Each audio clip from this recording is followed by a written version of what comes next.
지금 방금 전에 또 25에 엊그저께 시험 본 시험이 전화 왔어요. 엊그저께 소장님 추천이 돼서 추천을 해줬더니 오늘 면접 보고 내일부터 출근하라고 소장님으로 합격자인데 왜 그러면 우린 이따 이제 나올 거지만 좀 조금 자그만 단계는 소장 자격 없어도 갈 수 있어요.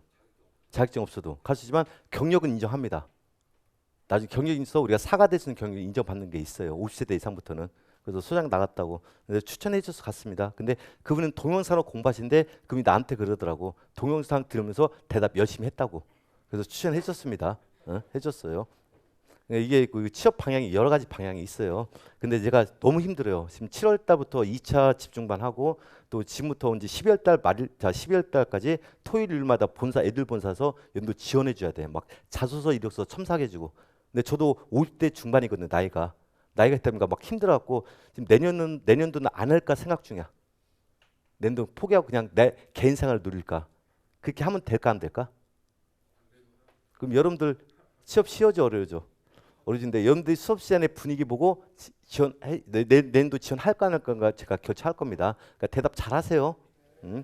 자 이제 관리심 이제 총론 들어가는데요. 일단 관리심은 기초가 있는 과목이 아닙니다. 1차 과목은 개론의 성격을 갖고 있고 관리심은 강론의 성격을 갖고 있어. 그래서 1차 때 배웠던 과목을 기초로 해서 2차로 들어가는 겁니다. 근데 이제 신무도 다음 주부터 이제 기본수를 수업해야 돼요. 그래서 기본수를 해석하기 위한 몇 가지 세부적인 내용 정리하고 들어갔다 하니까 자 오늘부터 수업하는 건 기초 과정은 그냥 무시하세요. 이런 게 있다만 이해하세요. 시험에 나온 것은 기본서 과정 들어갈 때 그때부터 그러니까 정리할 거니까요. 자, 총론인데 첫 번째 용어의 정의가 들어갑니다. 용어의 정의, 법적 용어의 정의인데 건축 법령상 용어의 정의. 지금 법령이란 뜻이 났어. 이제 수없이 문제집에서 법령이란 질문이 많이 나올 겁니다. 이건 법의 체계니까 간단히 이해만 하세요. 자, 법령은 법과 시행령과 시행규칙에 앞서 이걸 법령이라 합니다. 그래서 법을 우리가 법률이다 이렇게 표현하게 돼요. 이건 국회에서 만든 법을 법이라고 또는 법률이라 합니다. 근데 법이란 것은 자 세부적인 내용을 정하라. 자 뼈대만 정하고 세부적인 구체적인 절차는 명령, 행정부다 의무를 주는 거야. 행정에서 받는 것을 의임 명령이 하는 겁니다. 의미에서 대통령령을 시행령이라 하는 거고, 자 그러면 자 부령, 장관 명령을 우리가 시행규칙이라고 표현한 거야. 이걸 합쳐서 법령이라 하는 겁니다. 자 그러면 건축법이니까 이런 내용은 대통령령으로 정해라. 그럼 시행령 안에 구체적인 내용이 있다는 얘기야. 자 법에 보니까 국토교통령으로 정해라. 그럼 그 구체적인 내용은 시행규칙에 있다는 얘기야. 이렇게 법과 시행령과 시행규칙 합쳐서 법령이라 하는 겁니다. 하고 자 대통령령이 시행령이 되는 거고 장관명령, 부령을 시행규칙이라 한다면 이해하시면 되는 겁니다. 자 그럼 건축법령 안에 있는 용어를 보겠습니다. 대지는 그냥 넘어갈 거예요. 대지라는 것은 중요한 게 아니기 때문에. 자 이제 건축물 한번 따지고 갈게요. 건축물이 무엇이냐? 이건 법에서 정의를 한 겁니다. 건축법에서 이런 게 건축물이랍니다. 건축물이란 토지에 정착하는 공작물 중에서 지붕과 기둥 또는 벽이 있는 것이 건축물이랍니다. 그럼 건축물이 되게 위한 첫 번째 요건이 있어야 돼요. 토지에 정착이 되면 건축물이랍니다. 그럼 공중에 매달리는 것은 건축물이다, 건축물이 아니다는 얘기죠. 자, 공작물이라는 건 뭐냐? 사람이 인위적으로 만든 물건이라는 얘기야. 자, 그럼 동굴은 자연 발생된 거죠. 걔는 건축물이 될 수 있다 없다? 없고 공작물이어야 돼요. 자, 그다음에 건축물은 반드시 지붕과 기둥 또는 벽으로 구성이 돼야 돼. 자, 그럼 넘어가서 볼게요. 자, 건축물이 되기 위해서는 일단 토지에 정착이 돼야 되는 겁니다. 자, 지붕과 기둥으로 구성된 건축물도 있다. 이걸 우리가 필로티 구조라 이렇게 표현한 겁니다. 자, 이렇게 지붕과 벽으로 구성된 건축물이 있다. 이걸 벽식 구조란 거야. 보니까 자, 이 건축에서는 지붕, 기둥, 벽 중에 꼭 있어야 될 게 있는 거야. 무엇이 있어야 된다? 지붕은 꼭 있어야 돼. 지붕이 없는 건축은 존재할 수가 없습니다. 다만 기둥과 벽은 선택사항이 되는 겁니다. 오케이? 자, 그럼 제가 담당하는 과목은 공동주택 관리 심의니까 이는 공동주택을 관리하는 사람이 되는 겁니다. 자, 그럼 우리 관리하는 공동주택 중에서도 아파트가 가장 많아요. 자, 아파트 머릿속에 연상해 보실까요? 지붕이 있다 없다? 있다. 지붕은요 꼭 박공 지붕만 지붕이라 평지붕도 지붕이야. 아파트 옥상 자체가 지붕이에요. 자, 아파트 기둥이 있을 수 있다 없다? 있다. 벽이 있을 수 있다 없다? 자, 그럼 우리 관리 대상인 아파트도 건축물이다, 건축물이 아니다. 건축물에 포함이 되는 겁니다. 이해하셨죠? 자, 그러면 이 건축물은 건축법에서 정의를 하고 있는 거야. 그래서 우리가 건축물에도 일반법과 특별법의 관계가 있는 겁니다. 근데 건축물은 건축법에서 정의를 하기 때문에 건축물의 가장 일반법은 건축법이다 이해하시면 되는 겁니다. 그러면 주택도 앞으로 건축물이라면 이해하세요. 건축물이다. 자, 건축물의 용도가 나왔어요. 용도. 자, 건축물의 용도란 건축물의 종류를 유사한 구조나 이용 목적 및 형태별로 묶어 분류한 것을 건축물의 용도란 거야. 자, 건축물의 종류를 구조나 이용 목적이나 형태별로 묶어서 분류한 것을 건축물의 용도로 하는 것이고, 자, 건축법에서는 건축물의 용도를 29가지로 분류하고 있습니다. 몇 가지로 분류하고 있다? 29가지. 근데 29가지 용도 안에서 주택의 용도는 딱 2가지 용도만 있습니다. 단독 주택이라는 용도가 있고, 공동 주택이라는 용도 2가지밖에 없어. 건축물의 용도 안에서 주택의 용도 안에는 몇 가지가 있다? 2가지. 단독식의 용도가 있고 공동식의 용도가 있는 거야. 자, 그럼 우리는 주택관리사 시험이죠. 그러면 주택 외에 다른 용도는 중요한 게 있다 없다. 그럼 앞으로 그 건축물의 용도 안에서도 단독주택과 공동식을 우리가 공부한다 이렇게 생각하시면 되겠습니다. 자, 넘어갑니다. 자, 건축설비란 게 나왔습니다. 건축설비. 뭐 중요한 건 아니고, 건축설비란 건축물에 설치하는 모든 설비를 건축설비를 하는 겁니다. 자, 건축물에 설치한 모든 설비를 말한다. 건축설비가 돼. 자, 그럼 여러분들은 올해 시험에 합격하실 것이죠. 그래서 소장 부임 받았습니다. 그러면 공동주택을 관리하는 사람이 되는 거야. 할 때, 그럼 세대에서 소장님한테 전화 써. 자, 우리 싱크대 수도꼭지 고장 났습니다. 고쳐달라고 합니다. 그럼 고쳐주러 가야 돼, 안 돼? 고치러 가야 될까요? 자, 그러면 소장님도 공동시대란 건축물을 다 관리하는 게 아니에요.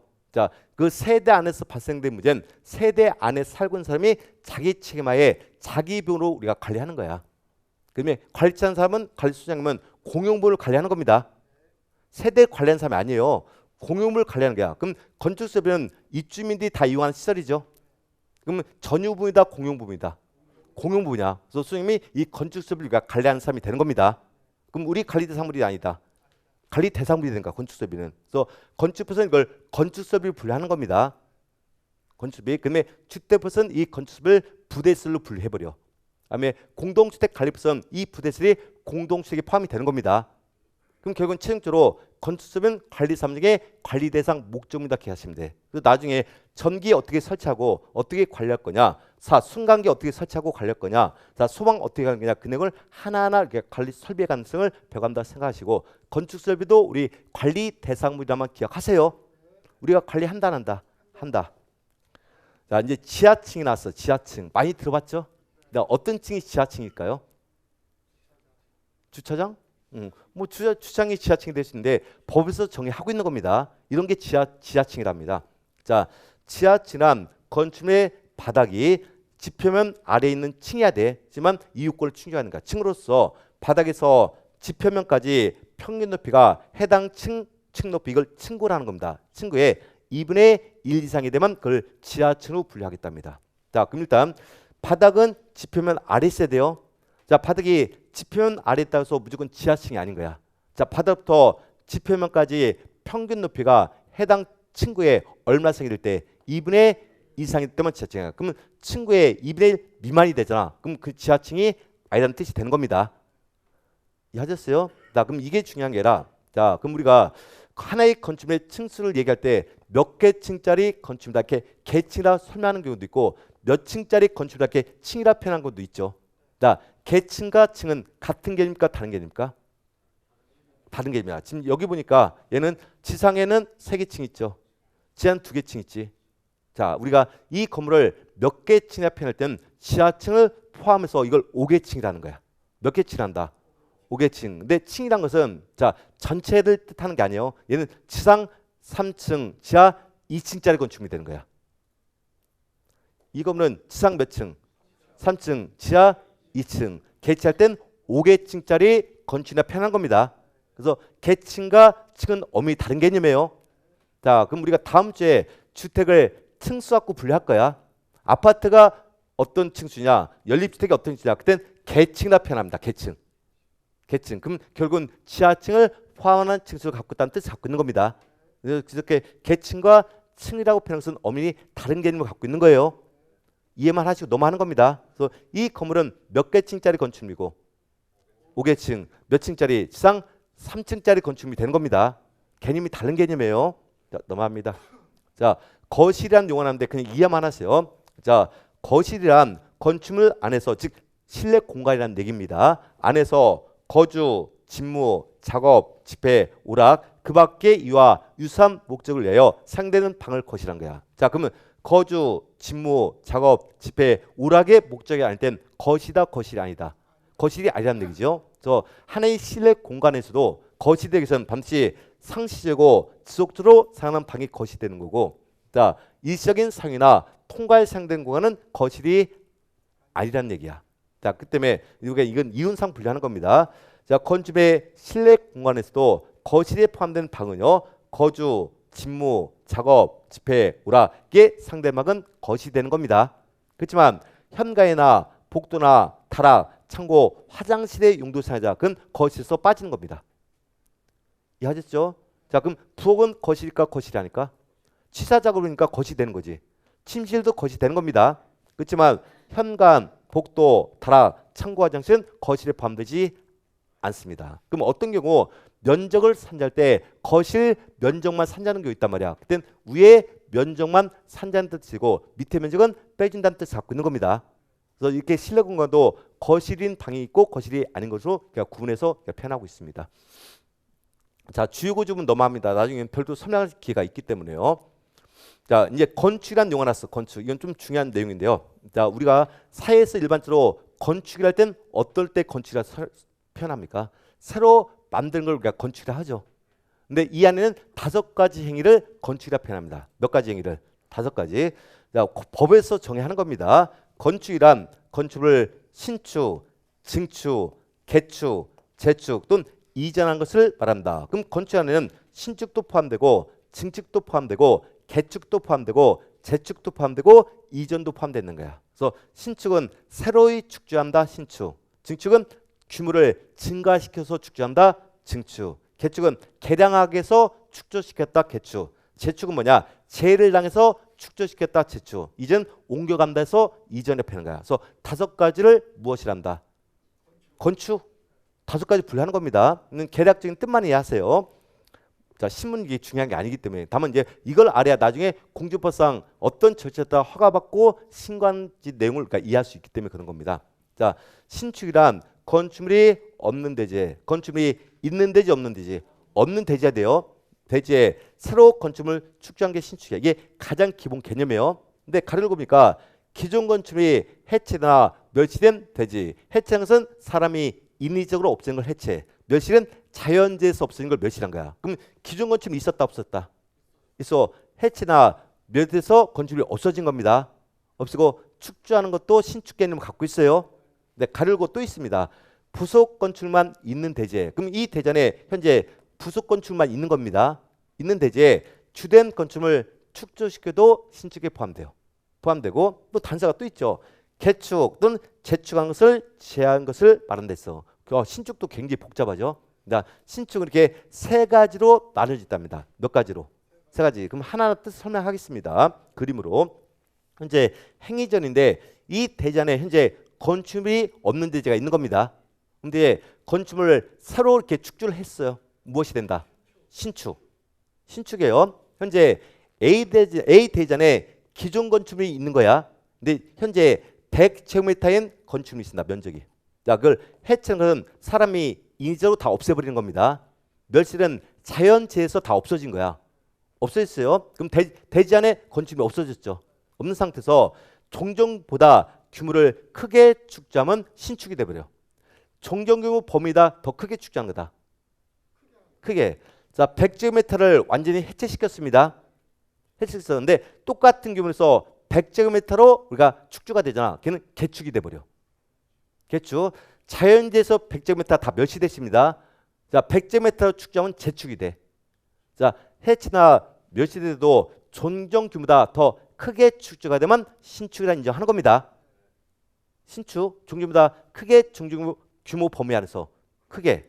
자, 현재 이 대지 안에 부속 건축만 있는 대지야. 거기다 주된 건축물 축소시켰잖아. 그럼 걔는 신축으로 인정하겠다는 얘기야. 현재 부속 건축물이 있다 없다? 있는데 이제 주된 건축물이 신축이 되잖아요. 축소가 되면 뭐가 된다? 신축. 만약에 이 대지 안에 주된 건축물이 있습니다. 대지 안에 거기다 부속 건축물 축소하잖아. 걔는 증축이라고 그래. 이해하셨습니까? 그래서 신축도 이렇게 세 가지 개념 나눠지는 겁니다. 나는데 우리는 간단하게 뭐 우리 신문은 그렇게 볼 필요 없어요. 신축은 뭐냐? 건축물이 없는 대지에 새로이 축소한 것을 신축이라 보시면 되는 겁니다. 자, 그러면 이 신축은요 소장님의 관리행위에 포함이 될까 안 될까? 자, 소장님은 이미 만들어진 기존 건축물에 대해서만 행위를 하는 거지. 했잖아. 그럼 신축은 소장님과 전혀 관련이 없는 건축행위예요. 이미 만들어진 걸 관리하는 거니까. 이해하셨습니까? 그러니까 신축은 나중에 우리 가장 중요한 법은 공동주택관리법이에요. 공동주택관리법은 신축이라는 용어를 안 쓰는 겁니다. 우리는 기존 건축물 갖고 관리를 하는 거니까. 이해하셨죠? 자, 넘어갑니다. 증축이에요. 자, 증축이란 기존 건축물이 있는 대지. 그럼 대지 안에 기존 건축물이 있다 없다? 있다. 그럼 기존 건축물에 대해서 행위를 하는 겁니다. 있는 대지에 건축물의 건축 면적, 연면적, 층수, 높이를 늘린 것을 말한다. 즉 규모를 늘려서 축소한다. 증축이 되는 겁니다. 증축도 이게 세 가지로 나눠져 있는 거야. 세 가지. 어떻게 나눠지냐? 첫 번째, 현재 이 대지 안에 100제곱미터의 면적의 건축물이 있는 겁니다. 거기다 자 20제곱미터를 늘려서 축소시켜서 면적이 늘었지. 그럼 무엇이 된다? 증축. 이해하셨습니까? 자, 현재 이 대지 안에 기존 건축물이 있습니다. 근데 전부 다 일부를 해체시키는 거야. 눈 일부를 멸시된 겁니다. 10제곱미터가. 그럼 이 일부가 멸시되거나 해체됐죠. 그 규모보다 더 크게 축소가 되면 증축이 돼. 만약에 자 10제곱미터가 해체됐습니다. 해체고 똑같은 규모 10제곱미터로 축소가 되잖아. 개축이 돼버려. 개축. 10제곱미터가 자연재해서 멸시됐습니다. 자 10제곱미터 축소하잖아. 그럼 재축이라고 그래. 그러니까 일부가 해체나 멸실되더라도 종경 규모보다 크게 축소가 되면 증축이라 하는 겁니다. 크게 종종 규모가 같게 크게 현재 이 대지 안에 주된 건축물이 있는 겁니다. 거기다 부속 건축물을 축소시키면 이걸 증축이라고 그래. 그럼 반대로 가볼까요? 부속 건축물이 있는 대지 안에 주된 건축물 축소하면 뭐가 되고? 신축. 그지만 주된 건축물이 있는 대지에 부속 건축물 축소하면 증축이야. 이해하셨습니까? 자, 그럼 이 증축은 기존 건축에 대해서 행위를 하는 거죠. 그럼 아파트도 증축을 할 수 있다 없다? 에듀윌 유료 회원만의 명품 교수 서비스.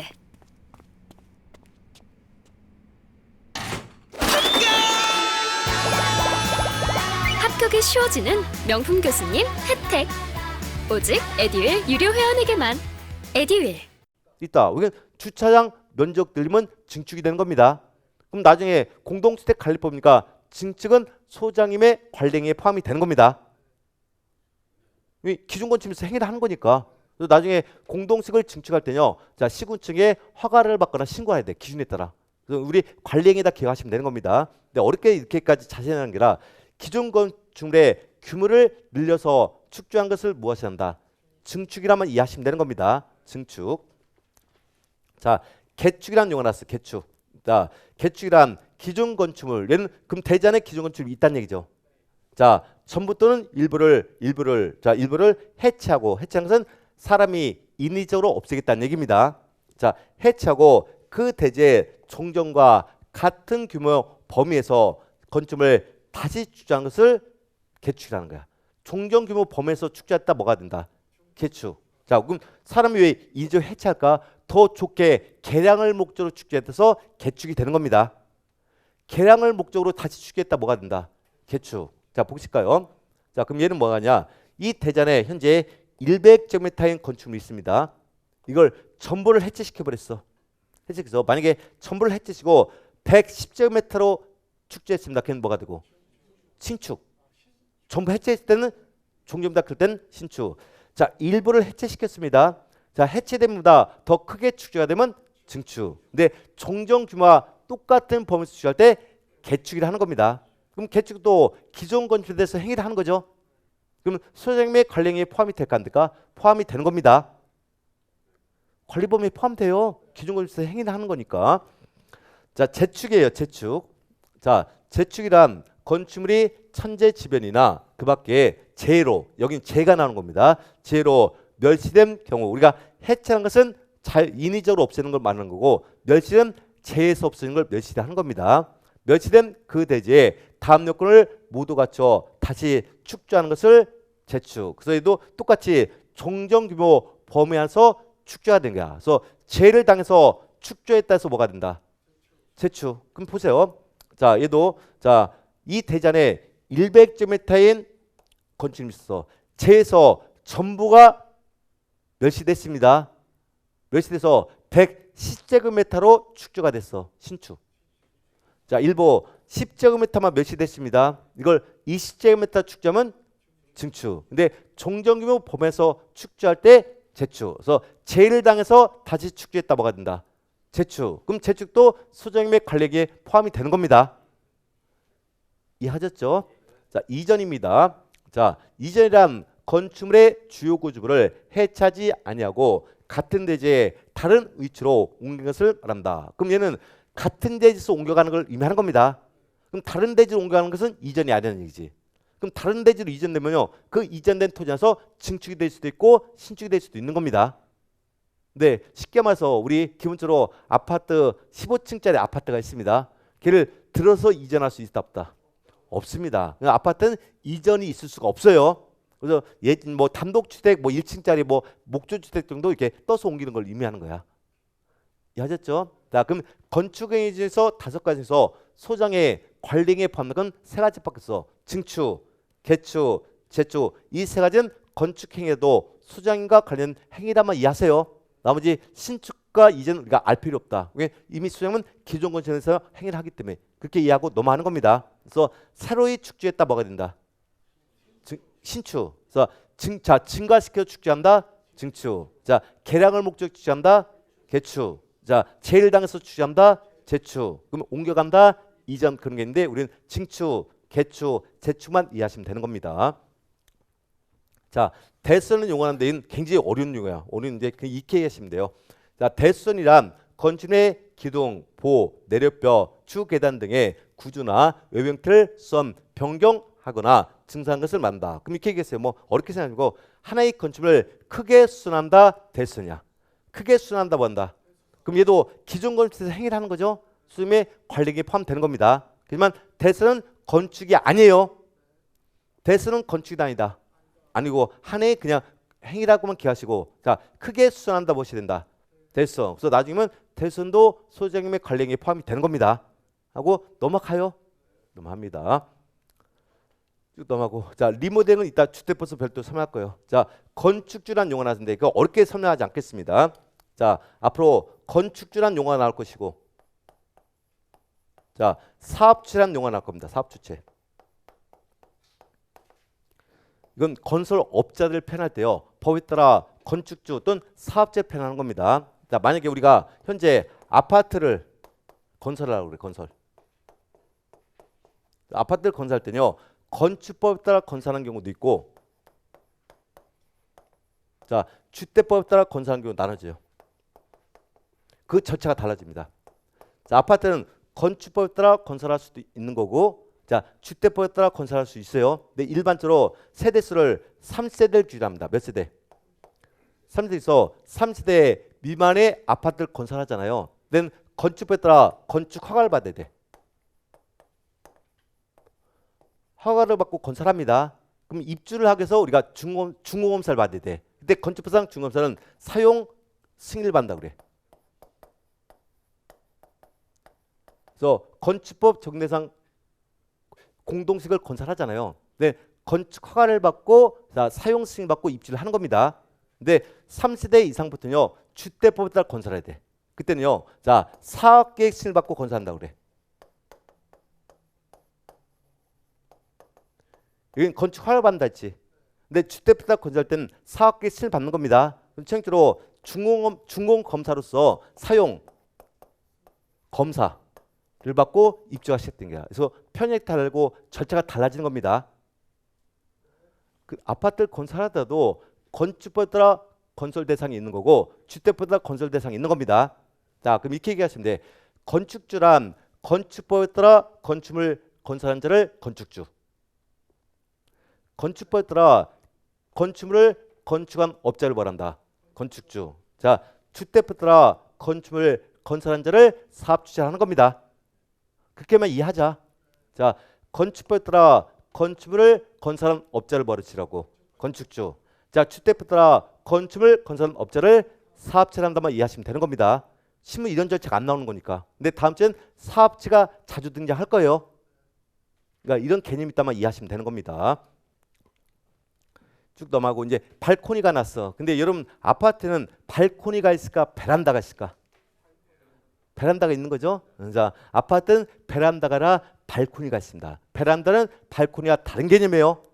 테라스라는 얘기 들어봤죠?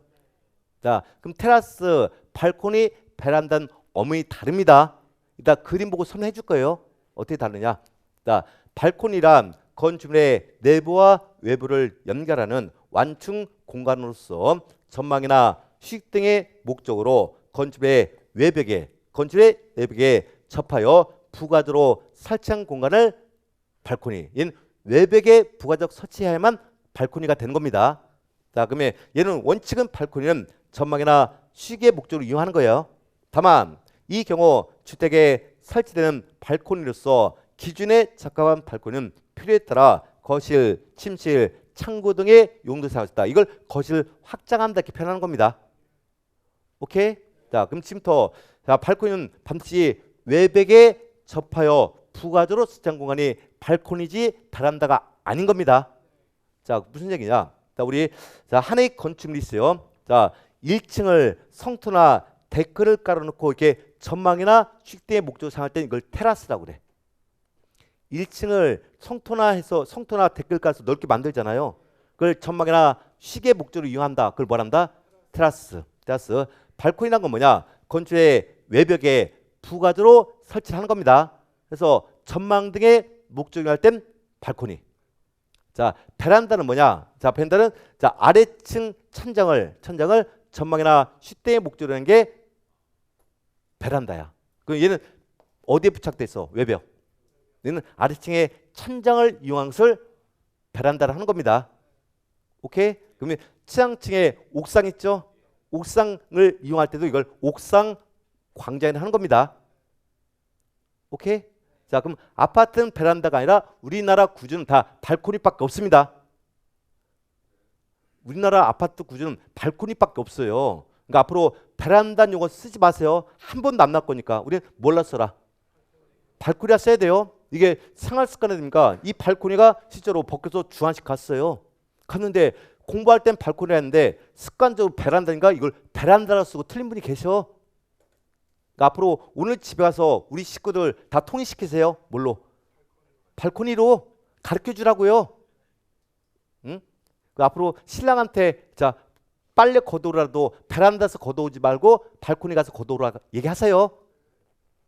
아, 이게 생활 습관이 무서운 거예요. 그 습관화야 되니까 문제 난도 공부할 땐 발코니라 썼지만 시험장 가서 긴장이가 그냥 베란다라고 진짜 쓴다니까요. 근데 발코니라고 자꾸 연습하셔야 됩니다. 그래서 발코니와 베란다는 같은 개념, 다른 개념 없는 거고 법에서는 발코니만 제한합니다. 발코니만. 자, 고층 건물들은 넘어갑니다. 중요한 게 없고요. 자, 넘어와서 이제 법이 바뀌었습니다. 주택법령상 용의중이다. 그럼 아까 주택도 건축물이다, 건축물이 아니다. 건축물에 이건 주택 건축물만 적용하는 겁니다. 그래서 주택법은 자 주택에 대해서 특별법의 질을 갖고 있는 겁니다. 특별법. 자, 그럼 일반법과 특별법이 충돌하죠. 무슨 법 우선의 원칙일까? 주택법. 그 때문에 주택에 대해서는 무슨 법이 우선한다? 주택법. 근데 주택법의 규정이 없을 때만 일반법인 건축법을 중요하는 겁니다. 왜냐면 주택도 건축물이에요. 그래서 이게 공법도 같은 건축물이라도 특별법과 일반법으로 분리되는 겁니다. 우리는 건축법보다 주택법이 더 중요해요. 자, 일단 주택의 정의가 났어. 이게 올해 법규 또 정답이 났죠. 자, 우린 주택가사 제도니까 주택의 정의는 기본적으로 알아야 돼, 몰라야 돼? 알아야 되겠죠. 자, 주택이란 세대 구성원이 장기간 독립된 주거라는 것은 먹고자가 한다는 뜻이에요. 주거생활을 할 수 있는 구조로 된 건축물의 전부 또는 일부 및 그 부속체를 말하며, 자 여기까지가 자 주택의 정의입니다. 자 주택은 하나의 물리적 공간인데 거지의 주체가 있어야 돼. 자 세대의 구성원이 거주한 공간만 주택이 될 수 있답니다. 그러면 세대 구성원이 거주하지 않게 되면 주택이다 아니다? 아니다. 우리 호텔에서도 먹고 자고 할 수 있어 없어요? 있죠. 근데 호텔은 먹고 자고 할 때도 그 호텔에 머문 사람들은 일시적으로 머물다가 떠나간 사람이지. 그럼 세대 구성원입니까 아닙니까? 아니죠. 그 호텔은 주택이 될 수 없는 겁니다. 오케이? 두 번째, 주택은 구조가 독립된 주거생활을 할 수 있는 구조다. 독립되는 거 뭐냐? 세대 구성이 다른 세대 구성으로부터 사생활의 보호를 받을 때. 그렇기 때문에 이 독립된 주거는 뭐냐? 침실도 독립되어 있어야 되고 부엌도 독립된 구조가 되고 욕실과 화장실도 독립된 구조가 같지만 주택이 되는 겁니다.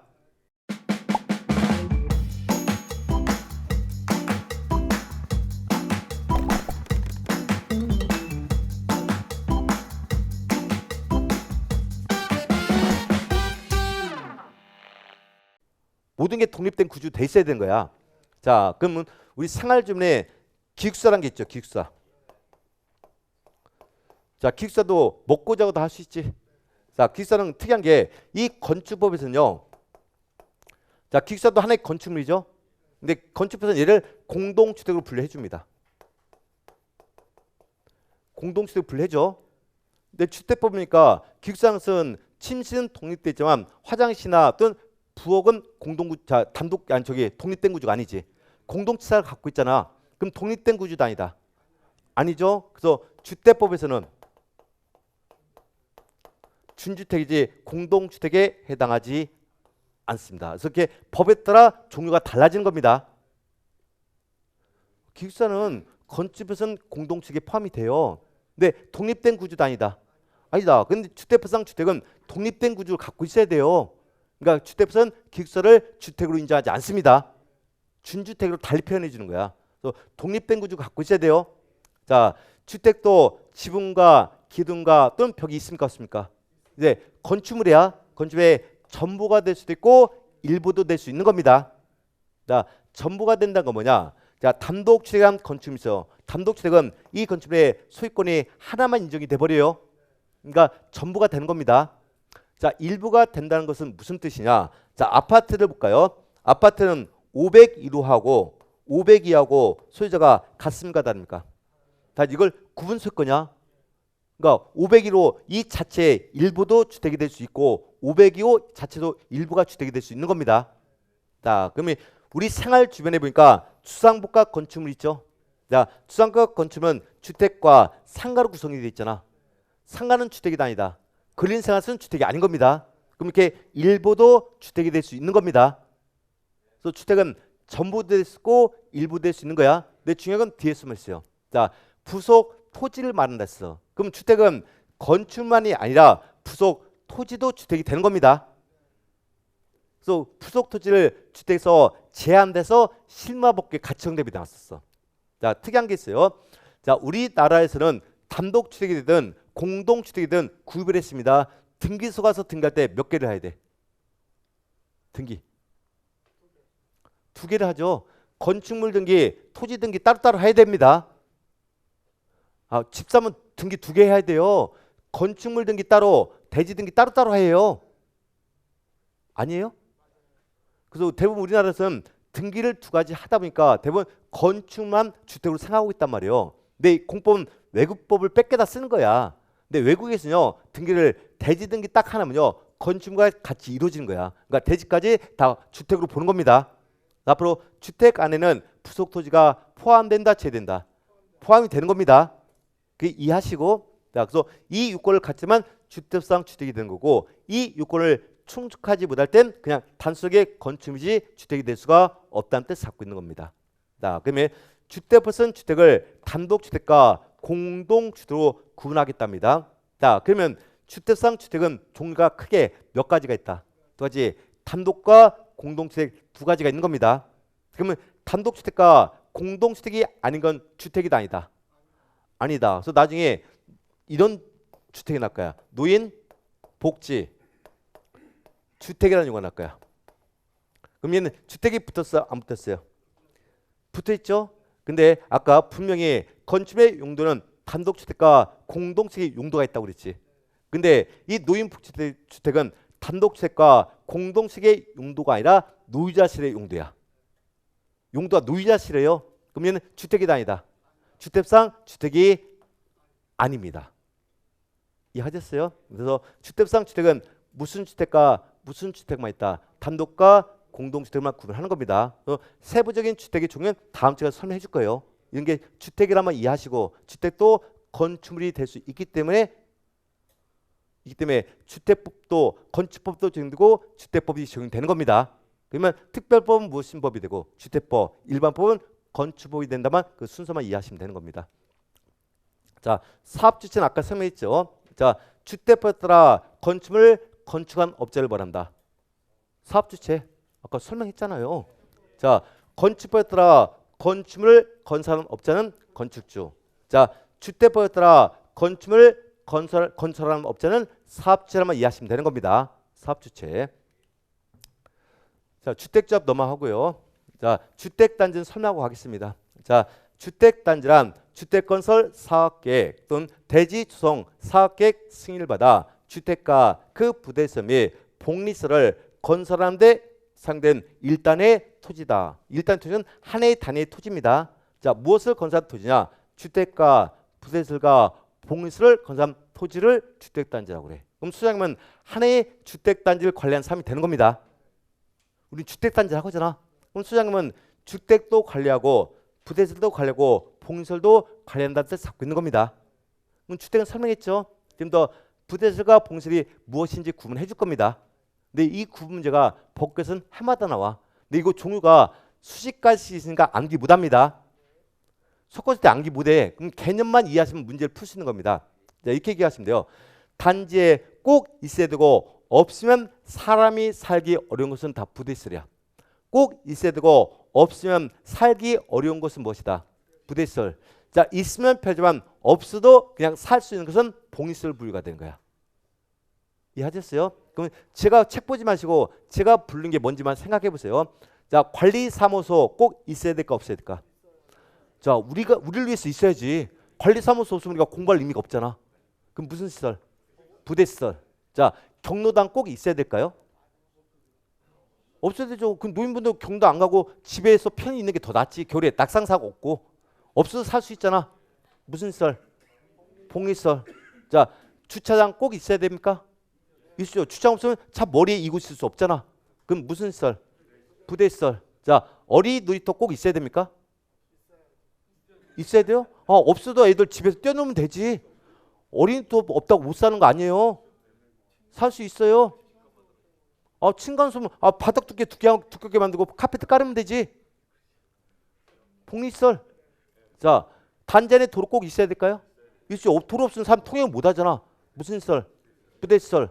자, 주민운동시설 꼭 있어야 돼. 주민운동시설. 테니스장 꼭 있어야 됩니까? 집에서 맨체조 하면 되잖아. 무슨 시설? 복리시설. 담장 꼭 있어야 돼 없어야 돼? 그래야 도둑을 막을 수 있잖아요. 무슨 시설? 부대시설. 자, 근린생활시설 단지 상가 꼭 있어야 돼요? 없어야 돼. 요즘 문 앞에까지 택배 배송 되는데 무슨 시설? 복리시설. 승강기 꼭 있어야 됩니까? 있어야지. 막 고층 건물 되는데 승강기 있으면 못 다녀요. 무슨 시설? 그렇게 구분하는 거예요. 이해하셨습니까? 자, 부대시설은 주택에 딸린 다음에 시설과 설비다. 그럼 부대시설은 시설도 있고 설비도 있다는 얘기야. 시설은 대표적인 게 뭐냐? 주차장, 관리사무소, 단장 및 주택단지 도로는 시설로서 부대시설, 복리시설. 부대시설 꼭 있어야 되는 거니까. 자, 건축법상 아까 건축설비가 있었죠. 건축설비도 부대시설입니다. 전기 없으면 못 살아요. 수도 없으면 못 사는 겁니다. 무슨 시설? 부대시설. 그러면 대통령 로전 시설이야. 여기 들어가면 종류가 수십 가지야. 암기 못해요. 그러니까 꼭 있어야 되고 없으면 못 사는 것은 부대시설. 근데 얘도 공용 부분이야. 우리 관리사무장의 관리 대상물이 됩니다. 주택만 관리하는 게 아니에요. 이건 입주민들이 공동으로 이용하잖아요. 그럼 누가 관리해 줘야 돼? 관리 사무장의 관리 범위가 되는 거야. 그래서 나중에 부대수를 어떻게 설치하고 어떻게 관리할 건지 그 내용을 다 배울 겁니다. 우리가 도로를 폭을 몇 미터 할 거냐 그거 다 배울 거예요. 뭐 도로폭, 보도폭 1.5m 포함해서 전체도폭이 7m 이런 거 다 배울 겁니다. 우리가. 자, 봉의설입니다. 자, 입주자 등의 생활 봉의를 위한 다음에 공동설인 봉리를 사용하는데 어리 놀이터, 근린 생활설, 유치원과 주민운동설 및 경도 등이 대표적인 봉의설이 되는 겁니다. 이는 없어도 살 수 있다. 그러면 대통령 론전 시절까지 되면 종류가 많기 때문에 그냥 익게만 이해하세요. 자, 있으면 편하지만 없어도 살만한 것은 봉의설. 근데 이 봉의설도 공용 부분이야. 그러니까 관리 주체 소장님의 관리 대상물이 되는 겁니다. 근데 관리팀도 여기서 특이한 게 나왔어. 자, 여기서 말한 근린 생활설이 단지 안에 있는 상가를 의미하는 겁니다. 상가는 입주자의 공유가 아닌 거야. 탄핵에 분양했죠. 네, 이 근린생활은 공동주택관리법에서는 입주자 공유가 아닌 봉의설을 분류해서 우리 관리 대상물이 아닌 겁니다.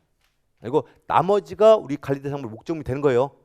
그래서 부대는 무조건 다 우리 관리 대상물에 포함되지만 봉의설은 관리 대상물이 되는 경우도 있고 관리 대상이 아닌 걸로 우리가 구분할 수 있는 거야. 이렇게 주택과 부대설과 봉의설을 건설한 일단의 토지를 주택단지를 하는 겁니다. 한다 기억하시고 자 넘어갑니다. 자, 리모델링 남대인 중요 문제니까 좀 쉬었다 하겠습니다. 리모델링부터는.